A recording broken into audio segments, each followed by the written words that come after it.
Guys, I'm going to share the reasons why I have selected and chosen to go all in on rank and rent. I like to refer to it as rent then rank. I'm going to share the reasons why this is the vehicle that I'm going to use. There's a lot of things out there. I've tried a lot of things. I tried to start a software company. I've listened to the pitch with the MLM. There's e-commerce. I almost went down the drop shipping or the FBA or whatever it's called. I've done and explored a lot of things, but for me, as I was looking for a vehicle, I had some certain criteria that had to be met. And so as I started going through these criteria, these different opportunities, I slowly started just checking them off the list. And this rank and rent, where we build, for those of you that don't know what that is, where we build tiny websites, we rank them, and then we rent them to business owners for a monthly fee. And the way that I teach it is we actually don't build a website. We go and find the client first, rent them out, and then build them with the client's money. But in essence, kind of the same thing. This is the only thing that checked all these boxes. So here's the list that I had that had to be, these things had to be part of this vehicle. It had to check these boxes or it didn't make sense for me, because I came from a situation where I made decent money. Well, I made pretty good money. I was doing door-to-door sales, and for the amount of time I was putting in, I was making good money. A couple $100,000 a year. And I was young, no education, and it was great. But every year, the way they structured it is we would get paid a percentage during the year, and then in October, they would give us what's called the back-end check, which was like the big final check. And everybody would get excited, and we'd wake up and all this money would be in our account. And I would be excited, but I remember every single year waking up the next day and thinking, I got to start back at zero tomorrow. I've got to do, I couldn't help but think, I went through a lot of sweating, a lot of pain, a lot of rejection to get that money.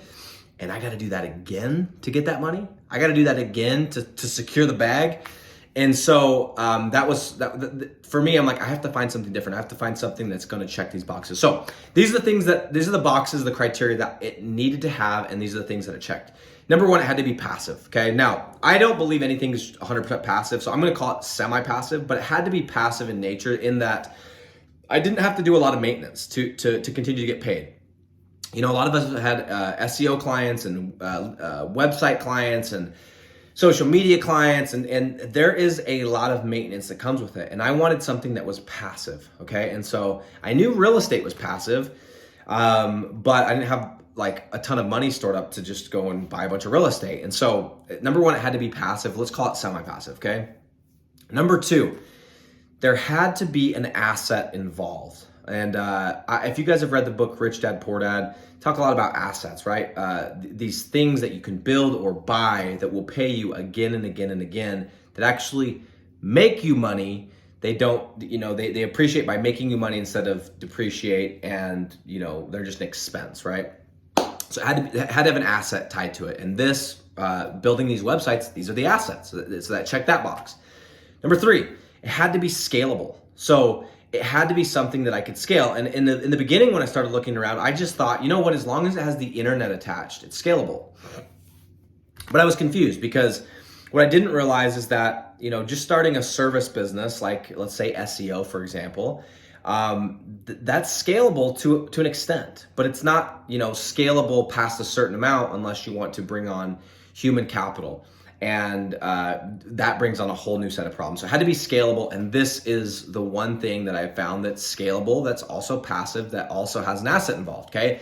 Number four, it had to be something where I wasn't trading my time for money, because I'm smart enough to realize there's only so many hours. And no matter how much you charge per hour, if you're getting paid per hour, if you're getting paid for your time, there will be a cap. No matter how high that cap is, there will be a cap. And I don't like the idea of a cap, okay?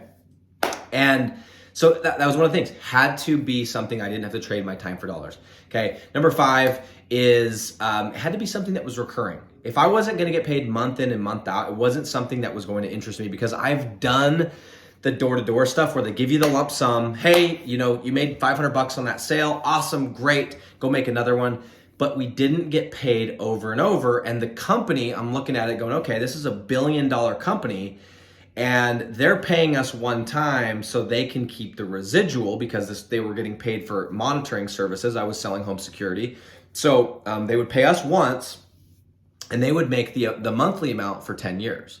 And so I'm like, okay, let's learn a lesson from the people who own this company who are extremely wealthy, and it has to be recurring. And this checked that box as well. And finally, I had heard about this concept of you got to figure out how to make money while you sleep. And it kind of is kind of tied in with it being an asset, but I wanted something where I could wake up and look at my account and go, I made money while I was asleep.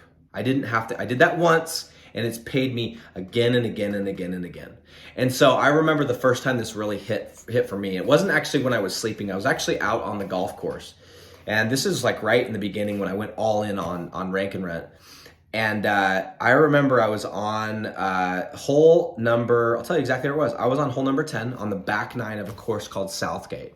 And I'd hit my drive and we were trying to use our like 9-iron to get onto the green.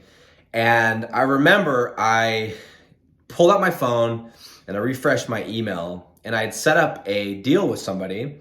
And, we'd put the deal in place. And at this time, I was still doing pay-per-lead, which, by the way, I do not recommend. I hate pay-per-lead. But at the time, I didn't know any better.